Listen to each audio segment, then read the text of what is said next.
Bonjour à tous et bienvenue dans cette vidéo où nous allons découvrir ensemble le Next Generation Tarot, qui est en fait un complément au Painted Tarot. En fait, ce sont 10 cartes qui peuvent être utilisées avec le Painted Tarot ou avec un autre tarot. Il n'y a pas que 10 cartes, il y a surtout un livre avec des histoires à l'intérieur qui sont très riches. Donc, l'ensemble arrive donc dans une petite enveloppe orange comme ça, enfin une grande enveloppe orange.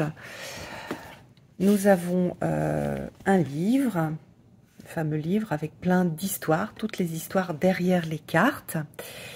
Et puis, hop, je règle la caméra, des cartes postales avec certains des enfants.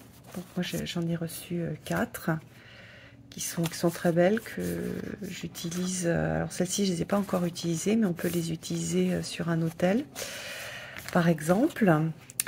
Et les cartes qui sont dans une pochette. J'aime bien, ça fait très old school, avec les enfants, en fait, ces enfants de la génération suivante qui sont présentés donc sur ces cartes. Alors, donc, si hop, là, voilà. Si vous suivez ma chaîne, vous avez déjà vu 2 autres créations de Sophie Mackay Knight. Le premier, c'est le Painted Tarot, donc qui est le tarot qui a servi de base pour la création de ces cartes, qui est très joli. Alors j'ai sorti les cartes, vous verrez après, j'ai sorti les cartes, les majeures, je les ai mis en premier pour vous montrer les cartes qui sont impliquées dans chaque création de nouvelles cartes pour le Next Generation Tarot. Voilà. On a aussi, elle a fait aussi un jeu avec des runes. Voilà, donc même chose, toujours cet art à la fois profond et poétique, sensible. Voilà, j'aime beaucoup. Qu'est-ce que je fais? Donc ça, c'était les runes, je voulais les montrer aussi. Donc tous les jeux, si vous êtes collectionneur et que vous avez déjà ces autres jeux, tous ces jeux ont la même taille de cartes, donc on peut les mélanger, on peut faire, enfin c'est sympa parce qu'on peut faire, hop, je vais vous montrer, voilà les trois tas. On peut les mélanger, on peut faire des tirages avec. Alors moi j'ai jamais fait, mais on pourrait imaginer mélanger complètement les cartes et faire un tirage. Ou voilà, prendre généralement, moi je prends une carte de runes et puis 3 cartes de tarot. Et là, comme on va travailler sur l'enfant, sur la nouveauté, on peut aussi prendre une carte d'enfant et préciser le message avec des cartes de tarot. Et plus tirer par exemple une rune, ça peut être intéressant. Alors, nous allons regarder maintenant les cartes, donc la nouveauté, le Next Generation Tarot. Alors, ce qui fait la grande richesse de ces cartes, c'est, je trouve, leur lien avec le tarot de Painted Tarot. Donc, même si on peut les utiliser avec un autre tarot, c'est tout à fait possible si ça vous plaît. Moi, je trouve assez sympa d'avoir aussi, de pouvoir faire les tirages avec son tarot, puisque on va reconnaître on va dire les parents, enfin la génération précédente qui a permis de créer ces enfants. Et vous allez voir, on a de très belles illustrations aussi, et surtout de très belles histoires. Alors les histoires, c'est pas des petites histoires mignonnes. Il y a des choses assez...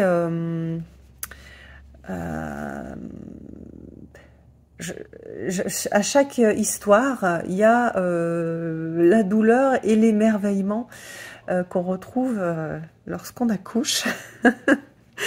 Et voilà, j'ai trouvé les histoires ultra percutantes. Alors, je les ai pas toutes lues parce que c'est un petit peu long, puis je les lis plutôt en fonction des tirages que je fais.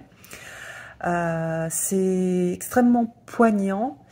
Il y a pas mal de métaphores. Et puis, c'est pas des petites histoires mignonnes, c'est des choses assez, comment dire, touchantes et percutantes et un peu pointues. Dans le sens, voilà, elle touche, c'est pas un petit toucher doux, c'est quelque chose qui pique. Et c'est ce que j'aime beaucoup aussi dans ce travail. Donc pour moi, on a une sorte de shadow work qui est proposé pour chaque carte, à travers les histoires. Mais on n'a pas que les histoires. Alors attendez, je vais vous montrer un petit peu comment est-ce que c'est conçu. Donc il y a un petit prologue avec une histoire. Donc ce sont les arcanes majeures. Le prologue, ce sont les arcanes majeures qui écrivent à leurs enfants. Et puis ensuite, on va avoir donc l'enfant, donc ici, donc l'enfant fantôme, une histoire. Donc ici, dans l'histoire, on a l'enfant fantôme et ses parents, donc la mort et la lune. J'aime beaucoup les associations aussi qu'elle a faites. Voilà, donc on a les deux parents avec l'enfant. Et on a cette histoire qui est racontée. Donc vous voyez, on a 3 pages d'histoire. Voilà. Des histoires qui, je trouve, sont vraiment impactantes et qui un petit peu, ça me fait penser aux contes de fées où tout n'est pas rose et tout n'est pas doux. Il y a des choses dures. Et à travers ces histoires-là, il y a des choses qui se passent aussi, juste en lisant les histoires. Alors, vous avez vu que c'est en anglais. C'est pas très difficile à lire. Il y a quelques mots, moi, que je suis allée rechercher pour comprendre les histoires. J'ai pas fait l'essai avec Google Trad, mais je pense que ça doit être possible parce que il n'y a pas un vocabulaire très, c'est pas un vocabulaire très élaboré, c'est un vocabulaire compréhensible et donc c'est bien parce que c'est accessible aux personnes qui ne sont pas complètement bilingues. Donc on va avoir pour chaque histoire, pour chaque carte une histoire et puis à la fin, je vais vous montrer, toc. À la fin, on va avoir des idées d'interprétation pour quand on va tirer cette carte-là. Donc moi, sur tous les tirages que j'ai faits, ça a énormément fait vibrer l'enfant intérieur, les souffrances de l'enfant intérieur, donc de l'enfant que j'étais. Et c'est assez pointu en fait comme travail. Enfin, j'ai trouvé voilà que c'était vraiment pointu. C'est plutôt, je trouve, un jeu bien pour faire du journaling. Donc voilà, prendre une carte, lire l'histoire, prendre le temps de lire l'histoire. C'est ce que j'avais dit déjà sur un autre jeu qui est avec des histoires en anglais. C'est vrai que c'est moins immédiat que quand c'est dans notre langue maternelle, mais ça nous permet, enfin en tout cas moi ça me permet de m'obliger à me poser, à bien comprendre l'histoire, à prendre des notes, et ça m'aide en fait à me connecter avec ce qui se passe en moi et ce que la carte en fait, la signification de la carte vient m'apporter, vient me donner comme information, soit sur moi, soit sur une situation, sur une façon d'être en relation avec d'autres. Donc voilà. Donc à chaque fois on a voilà, par exemple The Ghost Child, voilà, ses parents, ce sont la mort et la lune, et puis on a la description de l'énergie. Donc vous avez vu, à chaque fois on a ici donc 2 cartes. Sur certaines, pour certaines cartes, enfin pour certains enfants, on va avoir, voilà par exemple ici, on a l'impératrice, l'empereur et le fou. Donc voilà. Après on a des tirages qui sont proposés pour soit pour utiliser juste par exemple ici les 10 cartes. Donc ça c'est un tirage qui a été fait seulement pour les 10 cartes, et ici c'est réalisé en fait pour faire un tirage avec les arcanes majeures et les cartes des enfants. Donc on a en fait du coup toute la famille, et on va mélanger, on va pouvoir aussi mélanger. Donc on va avoir certains enfants qui vont apparaître à travers, donc voilà, par exemple je vais avoir The Ghost Child, mais aussi je vais avoir des couples peut-être qui vont être présents, et que je vais pouvoir rajouter de l'interprétation, si j'ai un petit peu l'habitude d'utiliser les cartes, une interprétation encore plus riche du tirage, bien que l'on n'ait que 4 cartes, hein, parce que c'est pas passé, présent, futur, et 4 c'est pour le comment est-ce qu'on va naviguer dans ce futur, et là on va avoir l'enfant. Et vous voyez que du coup on aura aussi un travail des parents et des arcanes majeures qui assemblés vont aussi donner une signification et quelque part un enfant. Chaque fois qu'on fait une interprétation, quand on va mettre par exemple, quand on fait même une interprétation classique en tarot, c'est un petit peu ce qu'on fait, c'est-à-dire que on va avoir 2 cartes, et à part 2, 3 cartes, et à partir de ces 3 cartes, on va raconter quelque chose, et on va comprendre l'esprit et l'énergie de ce qui est transmis par les guides à travers ces cartes-là. Et on crée quelque part un enfant aussi. Et là, c'est ce qu'elle a fait. Mais je trouve que en ayant ces enfants que l'on voit, donc en ayant un visuel des enfants, il y a quelque chose qui est très proche de l'enfant intérieur, et qui touche l'enfant intérieur. Voilà, cette petite fille, ça pourrait être moi, différentes facettes de celle que je suis en tant qu'adulte, et en tant qu'adulte qui a au fond d'elle cet enfant qui vit encore. Donc voilà, c'est pour ça que je trouve qu'il est... Et puis aussi au niveau des peintures, on a vraiment je trouve ce ressenti de shadow work, de travail intérieur, de travail personnel. Alors, donc, je vais m'aider du guide pour vous montrer tous les enfants avec leurs parents. Hop, je l'ouvre bien. Donc, on a l'enfant... attendez, je vais mettre de côté. Voilà. Donc là, The Ghost Child avec la lune et la mort. Donc voilà les 2 parents avec l'enfant au milieu. Bon, la carte de la lune hein, de son tarot, je pense que c'est une de mes cartes de lune préférées. Ensuite, nous avons le Secret Keeper qui est lié à l'alchimiste et à l'ermite. Regardez comme regardez le détail des cartes, comme c'est beau. Regardez la gardienne des secrets. Et on a tous... alors, je sais que peut-être qu'en regardant la vidéo, il y a des cartes qui vont plus vous toucher que d'autres. L'enfant fantôme, moi, ça m'a énormément touché. Et ça a touché certaines significations que j'ai rajoutées sur cet enfant fantôme. Sur le fait de se sentir invisible, de peut-être pas à sa place, etc. Donc ça peut parler de ça. La gardienne des secrets, il y a pas mal d'enfants qui gardent des secrets, et notamment des secrets liés aux familles.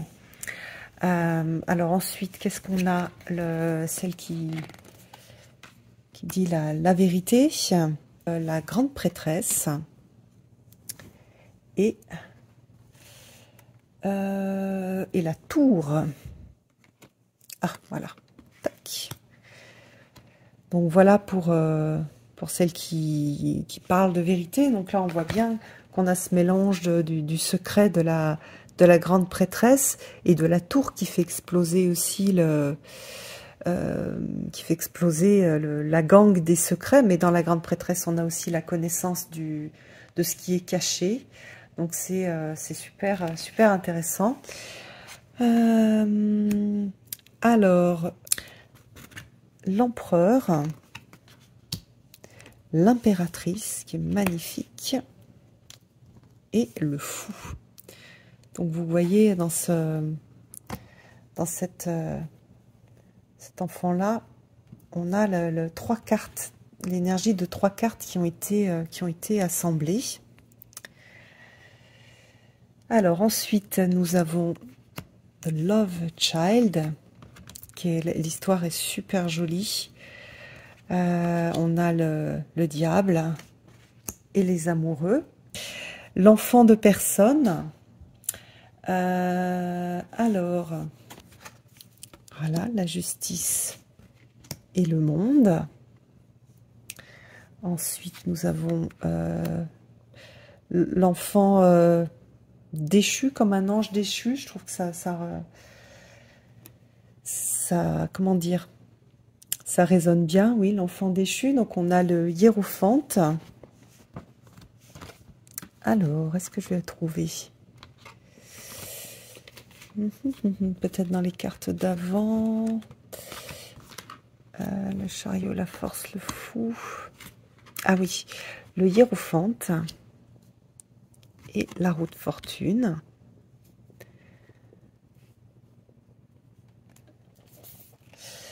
Ensuite, celle qui cause celui qui cause des problèmes. Alors celui-ci, il est lié à la force. Hop, la force. Je vais mettre ça de côté. Le pendu et le chariot. Le chariot aussi, magnifique. Regardez, ça brille un peu. Voilà. L'enfant doré. Voilà, la tempérance, c'est le jugement. On a cet enfant doré, donc qui est le nom de l'enfant à chaque fois, et est lié à l'histoire, bien sûr. Et puis la petite étoile, qui est l'enfant de l'étoile et du soleil. Donc voilà pour la présentation de ces cartes. Donc en résumé, pour moi, c'est une belle addition, une très belle addition au tarot. Je trouve que c'est très sympa en fait d'associer le tarot plus donc les cartes de majeur plus les enfants. Donc ça fait là on a 22 cartes plus 10, ça fait 32 cartes. Ça fait en fait quelque part ça crée un autre jeu. Voilà, j'espère que ça vous a plu. Je vous embrasse tous et je vous donne rendez-vous pour une prochaine vidéo. À bientôt.